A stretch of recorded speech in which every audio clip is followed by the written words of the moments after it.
Okay, सो अब हम लोग स्टार्ट करते हैं डिप्थीरिया के बारे में। हम लोग ने लास्ट ईयर में पढ़ा था स्ट्रेप्टोकोकस फेरेंजाइटिस के बारे में, और अब पढ़ेंगे हम लोग डिप्थीरिया के बारे में। जो डिप्थीरिया हम लोग का वो भी एक तरह का फेरेंजाइटिस ही होता है डिप्थीरिया।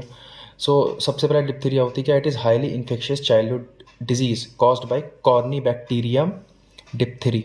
ये लिखा है कॉर्नी बैक्टीरियम लिखा है, ठीक है, BECTERIUM पूरा लिखा हुआ है, मैं शॉर्ट फॉर्म में लिखा था। कॉर्नी बैक्टीरियम डिप्थीरी कॉज कराता है इसको। कॉर्नी बैक्टीरियम डिप्थीरी का एक बहुत इंपॉर्टेंट नाम होता है क्लेप्स लोफलर बैसिलस। ये क्या होता है? यही होता है क्लेप्स लोफलर बैसिलस, ठीक है। तो MCQ में आ सकता है, इसलिए ध्यान रखें। एक कॉमन और बहुत हाईली इन्फेक्शियस चाइल्डहुड इलनेस है जो कि कोनी बैक्टीरियम डिप्थीरी कॉज कराता है, जिसको और हम लोग क्या कहते हैं? क्लेप्स लोफलर बैसिलस। तो डिप्थीरिया में होता क्या क्या? एक तो होगा एक्सुडेटिव, मतलब एक्सुडेट्स बने होंगे, फेरेंजाइटिस, पूरे फेरिंग्स में सूजन होगी, पूरा फेरिंग्स में इन्फ्लेमेशन होगा। और मेम्ब्रेनस टॉन्सिलाइटिस, हमारे टॉन्सिलाइटिस होगा, मतलब टॉन्सिल तो हमारे इनलार्ज होंगे, टॉन्सिल में इन्फ्लेमेशन होगा, साथ में उनके ऊपर एक मेम्ब्रेन दिखेगी। ये मेम्ब्रेन क्यों बनती है, कैसे बनती है, अभी हम लोग आगे पढ़ेंगे, ठीक है। So exudative pharyngitis, exudative inflammation of pharynx and tonsil with a membrane over it. अब देखो, जो कॉर्नीबैक्टीरियम डिप्थरी है, ये एक ग्राम पॉजिटिव बैक्टीरिया होता है, ठीक है। इसके अलावा ये नॉन कैप्सुलेटेड होता है, नॉन स्पोरिंग होता है, नॉन मोटाइल होता है, ठीक है। हर चीज़ को ना ना ना बोला है, ना कैप्सूल है होती है, ना स्पोर्स बनाता है, ना मोटाइल होता है, ठीक है। बैसिलस होता है, ग्राम पॉजिटिव बैसिलस, ठीक। अच्छा, अब स्ट्रेप्टोकोकस क्या था? ग्राम पॉजिटिव कोकस था, ये ग्राम पॉजिटिव बैसिलस है। अच्छा, ये इरेगुलरली स्टेन होता है और show club shaped swelling. Club का मतलब होता है गधा, जानते हो गधा, हनुमान जी की गधा, उस टाइप का। शोज क्लब शेप्ड स्वेलिंग, ठीक। तो ये इरेगुलरली स्टेन क्यों होता है, अभी बात करेंगे इसके बारे में। क्लब शेप स्वेलिंग क्यों होती है, भी बात करेंगे इसके बारे में, ठीक। अब आ जाओ टिपिकल फीचर ऑफ कॉर्नीबैक्टीरियम डिप्थरी। देखो, कॉर्नीबैक्टीरियम की एक ही स्पीशीज तो है नहीं, कॉर्नीबैक्टीरियम डिप्थरी। कॉर्नीबैक्टीरियम की बहुत सारी स्पीशीज हैं, बट कॉर्नीबैक्टीरियम डिप्थरी के बारे में स्पेशल क्या है? दो चीज़ें इसके बारे में टिपिकल हैं, ये वो इसी का फीचर होती है कॉर्नीबैक्टीरियम डिप्थरी का। उसमें से दो वो चीज़ें क्या है? एक है चाइनीज लेटर पैटर्न अरेंजमेंट। देखो, जब एक कॉर्नीबैक्टीरियम डिप्थरी जो कि ग्राम पॉजिटिव बैसिलाई है, जब वो डिवाइड करता है, तो जो उसकी डॉटर सेल होती है वो उसके परपेंडिकुलरली निकलती है ऐसे, ठीक है। ऐसे परपेंडिकुलर निकलती है। मान लो ये निकल रही है परपेंडिकुलरली, ये निकल रही परपेंडिकुलरली, ऐसे करके, ठीक। तो ये देखो, जो तो अगर तुमने कभी चाइनीज राइटिंग देखी हो, चाइनीज राइटिंग तो ऐसे ही होती है। ये अपीयर एज V और L shaped in smear as dividing cell and daughter cell are lying 90 degree to each other, so it appears as Chinese letter pattern arrangement, ठीक। Second होता है मेटाक्रोमेटिक ग्रोन्यूल्स। देखो, जो मेटाक्रोमेटिक ग्रोन्यूल्स होते हैं ना, ये क्या होते हैं?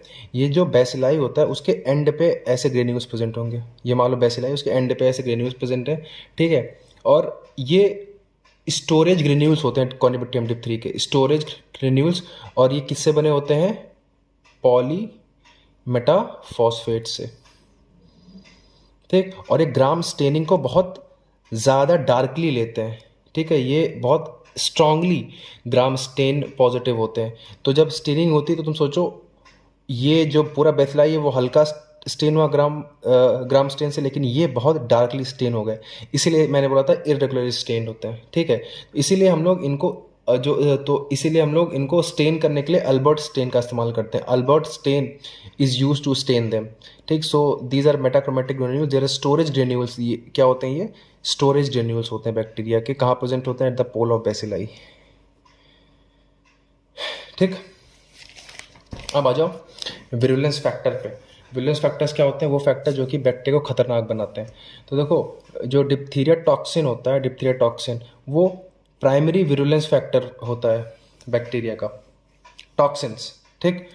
और ये प्राइमरी विरुलेंस फैक्टर होते हैं। तो जो टॉक्सिन होता है, जरा उसके बारे में पढ़ते हैं। तो जो टॉक्सिन होता है डिप्थीरिया का, वो एक पॉलीपेप्टाइड चेन होती है, जिसमें दो फ्रेगमेंट होते हैं। एक फ्रेगमेंट का नाम होता है ए और एक फ्रेगमेंट का नाम होता है बी। जो बी वाला फ्रेगमेंट है वो होस्ट सेल से बाइंड करता है और ए को एंट्री देता है होस्ट सेल के अंदर।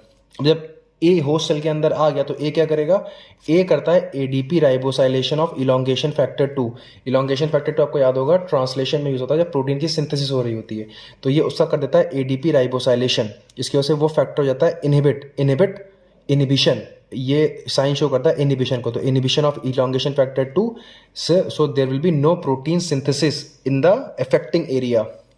ठीक, तो कौन कौन से एरिया को मेनली इफेक्ट करता है? तो मेनली फेरिंग्स को करता है, या फेरिंग्स को करता है और लैरिंग्स को करता है। अभी आगे पढ़ेंगे। तो जहाँ भी जिस भी एरिया में ये बैक्टीरिया डिपॉजिट होगा वहाँ पे टॉक्सिन्स रिलीज होंगे और वहाँ पे उस पर्टिकुलर एरिया की प्रोटीन सिंथेसिस को रोक देंगे। ठीक, अब कौन कौन से फैक्टर्स हैं जो कि टॉक्सिन प्रोडक्शन के रिस्पॉन्सिबल होते हैं या फिर उसको रेगुलेट करते हैं? देखो, ये जो टॉक्सिन होता है ना, ये बैक्टीरिया खुद नहीं बनाता। जो हमारा कॉर्निबैक्टीरियम डिप्थीरी है तो बहुत सीधा साधा इंसान है, खुद टॉक्सिन नहीं बनाता है ये, लेकिन इसके अंदर बैठा होता है एक बैक्टीरियोफेज। बैक्टीरियोफेज जानते हो ना, वो वायरस जो बैक्टीरिया को हार्म करते हैं। बैक्टीरिया को हार्म करने वाले वायरस को हम लोग क्या बोलते हैं? बैक्टीरियोफेज। इसके अंदर एक बैक्टीरियोफेज बैठा होता है और वो कोड करता है इन प्रोटीन्स के, इन टॉक्सिन्स के लिए। So diphtheria toxin, DT is diphtheria toxin is coded by beta corynephage which is a bacteriophage. ठीक, अच्छा, जितनी ज़्यादा आयरन की कंसंट्रेशन होगी ये टॉक्सिन उतना ज़्यादा बनेगा। ठीक है, ये दो उसके रेगुलेटिंग फैक्टर हो गए। अब देखो जो, ठीक, ये वाला पॉइंट खत्म हो गया। अब नेक्स्ट पॉइंट देखो, जो टॉक्सॉइड है उसको हम लोग वैक्सीनेशन के लिए यूज़ कर सकते हैं। टॉक्सॉइड क्या होता है? देखो, अगर मैं टॉक्सिन जो है उसमें से विरुलेंस हटा दूं, टॉक्सिन माइनस विरुलेंस, लेकिन इसकी एंटीजेनिसिटी मेंटेन रहे, मतलब इसके खिलाफ एंटीबॉडी बन पाए, तो हम लोग उसे क्या बोलते हैं? टॉक्सॉइड। की मतलब विरुलेंस हटाने का मतलब कि हार्म नहीं कर पाएगा हम लोग की बॉडी को, लेकिन एंटीबॉडी इसके खिलाफ बन जाएंगी। इससे फ़ायदा क्या होगा कि जब नेक्स्ट टाइम बैक्टीरिया आएगा तो सेकेंडरी इम्यून रिस्पॉन्स जल्दी जनरेट होगा, इसीलिए हम लोग वैक्सीनेशन देते हैं। तो जो इसका टॉक्सिन है, अगर हम लोग उसकी विरुलेंस हटा दें तो हम लोग उसे क्या बोलेंगे? टॉक्सॉइड। और जो टॉक्सॉइड है इसका इस्तेमाल हम लोग वैक्सीनेशन में कर सकते हैं, डिप्थीरिया की वैक्सीन जब बनाते हैं। ठीक है, तो वो करते भी हैं। अब आ जाओ, देखो जो टॉक्सॉइड फॉर्मेशन है वो is promoted by formalin, acidic pH and prolonged storage. तो अगर तुम्हें टॉक्सिन को टॉक्सॉइड बनाना है तो तुम उसको फॉर्मेलिन के अंदर, एसिडिक पीएच के अंदर लंबे समय तक रखे रहो, कुछ टाइम बाद उसकी विरुलेंसिटी खत्म हो जाएगी। ठीक, अच्छा, और हम लोग इसका वैक्सीनेशन भी पढ़ेंगे। डिप्थीरिया का बहुत इंपॉर्टेंट वैक्सीनेशन है, क्योंकि हम लोग के नेशनल इम्यूनाइजिंग शेड्यूल में एक बहुत इंपॉर्टेंट वैक्सीन होती है DPT, उसमें डिप्थीरिया आता है। ठीक है, तो उसमें हम लोग वैक्सीन में कौन से स्ट्रेन का यूज़ कर सकते हैं? तो पार्क विलियम स्ट्रेन जो होता है कॉर्निबैक्टीरियम डिप्थीरी का, so Park William strain of corynebacterium diphtheriae is used as a source of toxin. जैसे कॉर्निबैक्टीरियम डिप्थीरी के भी कई सारे स्ट्रेन होते हैं, तो कौन से स्ट्रेन से? पार्क विलियम स्ट्रेन से हम लोग उसका टॉक्सिन निकालते हैं और उसे टॉक्सॉइड बनाते हैं और उसको वैक्सीन में डाल के लोगों को इम्यूनाइज करते हैं। ठीक है, याद करना, पार्क विलियम स्ट्रेन। अब आ जाओ क्लिनिकल फीचर्स। देखो, खास बात क्या है इस बैक्टीरिया की कि जहाँ जाएगा, मान लो ये अफेक्टेड साइड है, तो यहाँ से टॉक्सिन्स रिलीज करेगा और वो टॉक्सिन्स ब्लड में घूमेंगे, तो इसे मैं क्या बोलूँगा? टॉक्सीमिया। लेकिन ये खुद बैक्टीरिया कभी भी अपनी साइड सेट के ब्लड में नहीं घूमता है, तो इसीलिए डिप्थीरिया टॉक्सीमिया तो कॉज कराता है, मतलब presence of toxin in blood, but never a bacteremia. खुद बैक्टीरिया कभी भी ब्लड में नहीं जाएगा, वो जहाँ अटैच है वहीं पे रहेगा। So bacilli are non invasive and remain at local side. ठीक, टॉक्सिन्स को कौन वो करता है स्प्रेड? तो ब्लड करता है। अब देखो, समझो, देखो डिप्थीरिया अगर तुम्हारी बॉडी में एंट्री कर रहा है तो वो 3 तरह के इन्फेक्शन कॉज कर सकता है। या तो करेगा रेस्पिरेटरी, या तो स्किन डिजीज को कॉज कर सकता है, या तो वो कॉज करेगा फिर सिस्टमिक इन्फेक्शंस। मोस्ट कॉमन करता है रेस्पिरेटरी, तुम लोग पहले पढ़ रहे हैं, रेस्पिरेटरी नंबर 1। इसे हम लोग क्या बोलते हैं? Respiratory diphtheria. देखो, ये मोस्ट कॉमन कॉज होता है डिप्थीरिया की, this is the most common form of diphtheria. ठीक है, दिस इज अ, देखो समझना, कॉर्निबैक्टीरियम डिप्थीरी एक बीमारी कॉज करता है, उसे बोलते हैं डिप्थीरिया। ये 3 तरह से प्रेजेंट हो सकती है, या तो रेस्पिरेटरी डिप्थीरिया, या तो स्किन डिजीजेस वाली डिप्थीरिया, या फिर सिस्टमिक डिप्थीरिया। तो हम लोग पहले क्या पढ़े? Respiratory diphtheria. ठीक है, this is most common form of diphtheria. Site क्या है? तो वही मोस्ट कॉमनली इन्वॉल्व होंगे या तो tonsil, pharynx followed by nose and larynx. So most commonly involve tonsil and pharynx followed by nose and larynx. ठीक, जो इसका इंक्यूबेशन पीरियड होता है बैक्टीरिया का वो होता है 3 से 4 दिन। ठीक, अच्छा, अब ये जो फेरेंजाइटिस करवाता है ना, ये हम लोग का रेस्पिरेटरी डिप्थीरिया, मतलब देखो रेस्पिरेटरी डिप्थीरिया में मोस्ट कॉमनली इन्वॉल्व टॉन्सिल हो सकते हैं, फेरिंग्स हो सकते हैं। अगर फेरिंग्स इन्वॉल्व हो रहा तो हम लोग इसे बोलते हैं फॉशियल डिप्थीरिया, फॉशियल डिप्थीरिया। ठीक, तो रेस्पिरेटरी का भी एक टाइप क्या है? फॉशियल डिप्थीरिया, जब फेरिंग्स इन्वॉल्व होते हैं। ठीक, तो देखो फॉशल डिप्थीरिया में क्या होता है, देखो जो डिप्थीरिया टॉक्सिन होता है वो इन्फ्लामेटरी रिस्पॉन्स जनरेट करता है, जिसकी वजह से नेक्रोसिस हो जाता है एपिथेलियम का और एक्सुडेट फॉर्मेशन हो जाती है। So diphtheria toxin elicits an inflammatory response that leads to the necrosis of epithelium and exudate formation. ठीक, अब समझना, this lead to the formation of mucosal ulcer. तो क्या क्या हुआ, टॉक्सिन ने इन्फ्लामेटरी रिस्पॉन्स इलिक्ट किया, उसकी वजह से क्या हो गया, म्यूकोसल अल्सर बन गए और उनको एक tough leathery greyish pseudo membrane ने कवर कर लिया। बहुत इंपॉर्टेंट है ये, और ये पूरा मैकेनिज्म बहुत इंपॉर्टेंट है। सो क्या हुआ, रेस्पिरेटरी डिप्थीरिया में जब फेरिंग्स इन्वॉल्व होता है तो उसे बोलते हैं फॉशल डिप्थीरिया। इसमें क्या होता है, जो डिप्थीरिया टॉक्सिन होता है वो इन्फ्लामेटरी रिस्पॉन्स इलेक्ट करता है, जिसकी वजह से एपिथेलियम जो होती है फेरिंग्स की उसका हो जाता है नेक्रोसिस और एक्सुडेट फॉर्मेशन बनने लगते हैं।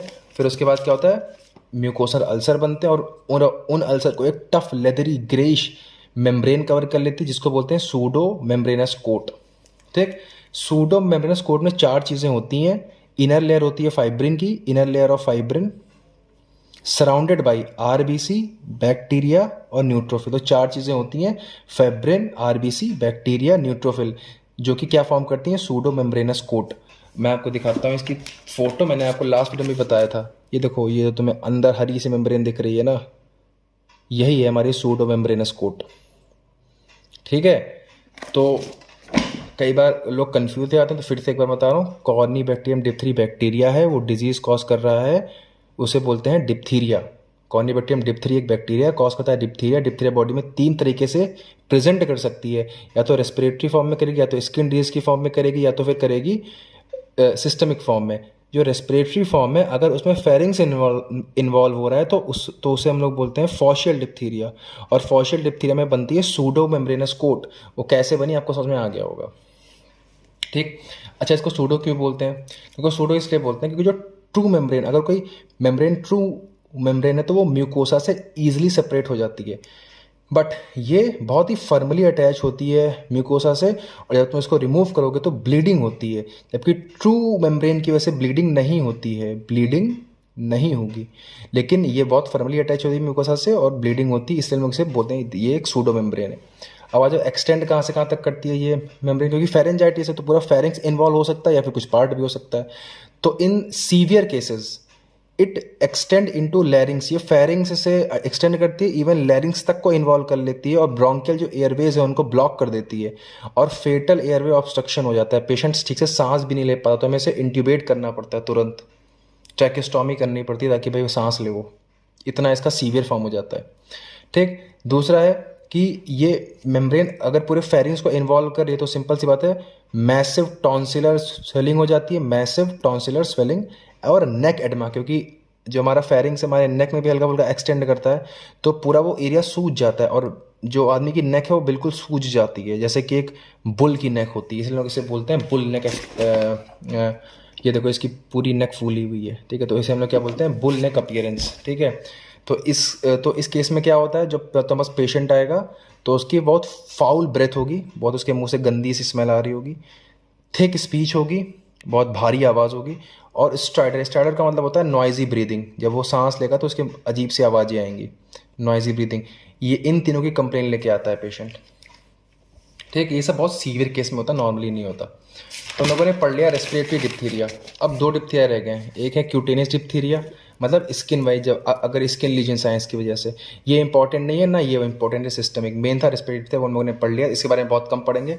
तो अगर ये क्यूटेनियस डिप्थीरिया मतलब स्किन डिजीज की फॉर्म में प्रेजेंट करता है डिप्थीरिया, तो इसमें ये है present as punched out lesions with necrosis. तो आपको स्किन पे पंच्ड आउट लीजन दिखते हैं और लोकल होते हैं, पूरे बॉडी पे नहीं दिखेंगे, जहाँ पे वो जो अफेक्टेड एरिया होता है वहाँ पे। तो present as punched out lesion with necrosis, और इसमें टॉक्सिन का कोई रोल नहीं होता, not toxin mediated.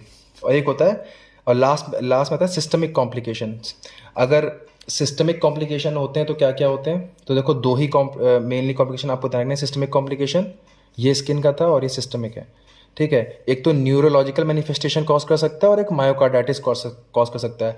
Neurological manifestation में जैसे कि क्रेनियल नर्व पैल्सी कॉज कर सकता है, सीलियरी मसल जो होती है आई की उसका पैरालिसिस कॉज कर सकता है, और या तो कॉज कर सकता है मायोकार्डाइटिस, मतलब एक तो मायोकार्डाइटिस होगा, जो मायोकार्डियम होगी हार्ट की, उसमें इन्फ्लामेशन हो जाएगा और उसके साथ में एरिथमिया भी होगा पेशेंट को। ठीक है, ये वाला पार्ट इतना इंपॉर्टेंट नहीं है, मेन था हमारा रेस्पिरेटरी डिप्थीरिया, वो आपको पूरा याद होना चाहिए। ठीक है, तो ये एक वीडियो थी डिप्थीरिया की। सेकंड वीडियो में हम लोग इसके पढ़ेंगे लैब इन्वेस्टिगेशंस और इसका वैक्सीनेशन, जो बहुत इंपॉर्टेंट है। वीडियो अच्छी लगी तो लाइक शेयर सब्सक्राइब करें। नोट्स के लिए टेलीग्राम चैनल पे मिल जाएगा आपको। ठीक है, चलो बाय।